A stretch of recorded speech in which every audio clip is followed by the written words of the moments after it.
Hello दोस्तों, स्वागत है आपका कॉन्सेप्ट पॉइंट में। आज हम डिस्कस करेंगे। आपने देखा कि हमने 4 स्टेंजा तक डिस्कस कर लिया है। आज जो हम डिस्कस करेंगे वो 5th स्टेंजा डिस्कस करेंगे।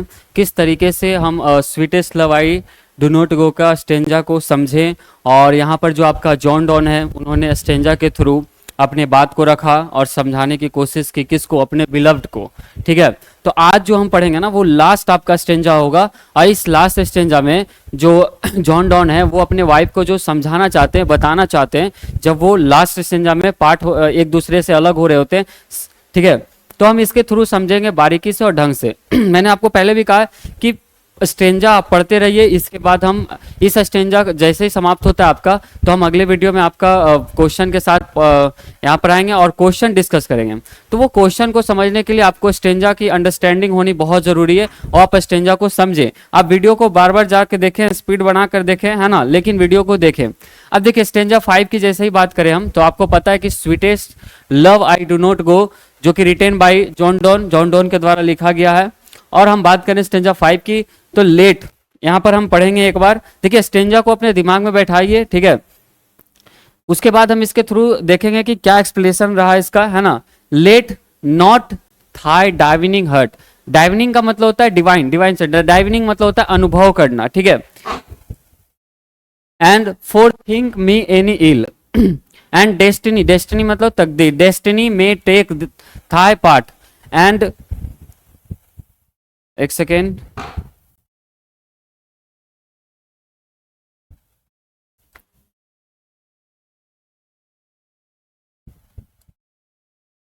and destiny may take thy part and may the fears fulfill, but think that we are but turned aside to sleep, and they who one another keep alive me parted be। parted मतलब दोनों एक दूसरे से अलग होना, ठीक है। अब हम इन स्टेंजा को एक्सप्लेनेशन के थ्रू समझेंगे, ठीक है। अब यहां पर आप देखें, तो सबसे पहले जो आपके जॉन डॉन है वो बताना चाह रहे हैं, वो एक्सप्रेस करना चाह रहे हैं। And the poet was referring to his beloved wife's heart as a divine heavenly and pure. देखिए, डिवाइन का मतलब है ना, डिवाइन हो गया यानी कि पवित्र, शुद्ध, हेवनली एंड प्योर, हम शुद्ध बता रहे हैं कि the poet was referring to his beloved, अपने वो वाइफ के बारे में, बिलव्ड के बारे में बताना चाह रहे हैं कि आपका जो हार्ट है वो शुद्ध है, पवित्र है, डिवाइन है, हेवनली है, प्योर है, ठीक है। And he ask his wife to think positively about him and his departure through her divine heart. वो अपने वाइफ को बताना चाहते हैं कि आप पॉजिटिव थॉट रखें मेरे प्रति, और जो मैं जर्नी करने जा रहा हूं उसको लेकर भी आप दोनों को लेकर पॉजिटिव रहें, मन में निगेटिव ना आने दे। ऐसा वो जॉन डॉन आपको बताना चाहते हैं, आपके बिलव्ड मतलब जॉन डॉन के बिलव्ड को। And poet also wanted to his, वो ये भी बताना चाहते थे कि wife not to bring any bad thoughts about him and their parting situation, because sometimes destiny could play its part, and the most fearful though is their mind and they were afraid of and could come true। जैसे कहना वो ये चाह रहे हैं कि कई बार क्या होता है ना कि हम किसी के बारे में जब निगेटिव थॉट रखते हैं, किसी के बारे में जब बुरा सोच रहे होते हैं, तो वो कहीं ना कहीं कभी कभी सच हो जाता है। तो वही जॉन डॉन ये भी बताना चाह रहे हैं कि आप अगर मेरे बारे में बुरा सोचोगे, है ना, तो कहीं वो सच ना हो जाए, ऐसा आप दिमाग में न रखें, ठीक है। तो वो कभी ना कभी सच भी हो जाता है, तो ये आपको दिमाग में नहीं रखना है, ठीक है।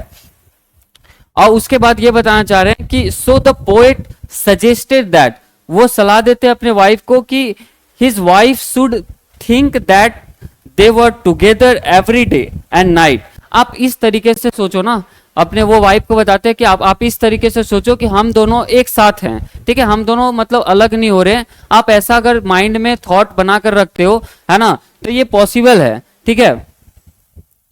And even when they were sleeping together she should assume, यानी उनको ऐसा मानना चाहिए, ऐसा एज्यूम करना चाहिए कि वो एक दूसरे साथ हैं, है ना। And that they were just facing their backs towards each other, जब वो एक दूसरे के मतलब जब वो सोते हैं एक साथ, तो ऐसा वो सोचे, अपने वाइफ को तो कि ऐसा तुम सोचो कि हम दोनों एक साथ है और हमारी जो है ना, आप करवटे बदले हुए हो, है ना। And he left her with the encouragement that two people whose love was their very livelihood could have never be parted and they were always together in spirit. वो कह रहे हैं कि हम दोनों जो हैं वो कभी भी अलग नहीं हुए हैं, नहीं अलग होंगे, हम हमारा आत्मा हमेशा एक साथ जुड़ कर रहेगा, है ना, जुड़ा हुआ है, हम कभी अलग नहीं है. And they were keeping one another alive thought their love. And दस द पोएट फाइनली सेड, वो मतलब अंत में अक्सर वो कहते हैं, वो फाइनली कहते हैं कि the said that their love was immortal, है ना, हमारा जो प्यार है वो इमोर्टल है, जो कभी मर नहीं सकता. ठीक है. No matter what happens he would always be with his beloved. कुछ भी हो, कुछ कोई भी मैटर हो, हम हमेशा साथ हैं, है ना, साथ रहेंगे. If he was inside his wife's heart and he if he was not physically present, then his soul and this love would always be alive and inside the wife heart. अगर मान लीजिए कि हम नहीं भी रहते हैं तो हमारा जो आत्मा है वो हम हमेशा रहेंगे, हमेशा प्रेजेंट रहेगा, हमारा जो सोल है वो हमेशा प्रेजेंट रहेगा.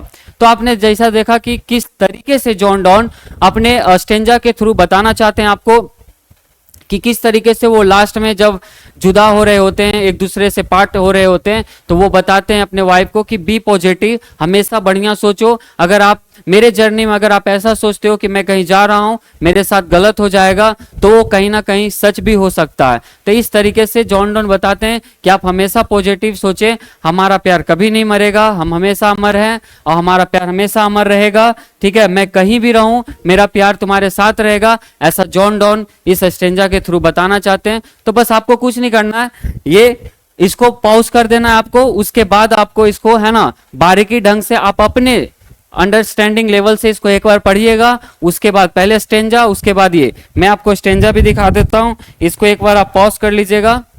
ठीक है, उसके बाद ये एक्सप्लेनेशन को अपने अनुसार अंडरस्टैंडिंग करिएगा. और जितना भी वीडियो है, काफी छोटा छोटा वीडियो है, उतना आपको परेशानी भी नहीं होगी, है ना. आप स्पीड बनाकर आप 4 से 5 मिनट में एक स्टेंजा को कंप्लीट कर सकते हैं. मुश्किल से मुश्किल 10 से 15 मिनट में आप पूरे पोएट को समझ सकते हैं. और आगे हम आने वाले वीडियो में क्वेश्चंस भी डिस्कस करेंगे. इस तरीके से आप वीडियो को शेयर भी करें, जो पढ़ना चाहते हैं, जो गांव से आते हैं. बहुत ऐसा बात है कि बहुत जगह इंग्लिश नहीं होता, बहुत जगह इंग्लिश पहुंच नहीं पाते. तो आप हमेशा कोशिश करें कि जिसका आप मदद करिएगा आपके पास हमेशा वो लौट कर आएगा. आप हमेशा उस चीज को बरकरार रखें और वीडियो को आप भेजें अपने फ्रेंड के पास, उनको भी पढ़ने का मौका दें. ठीक है, और वीडियो को शेयर करें. And thank you for today. हम फिर मिलेंगे अगले इसी जोश के साथ अगले क्लास में. Thank you.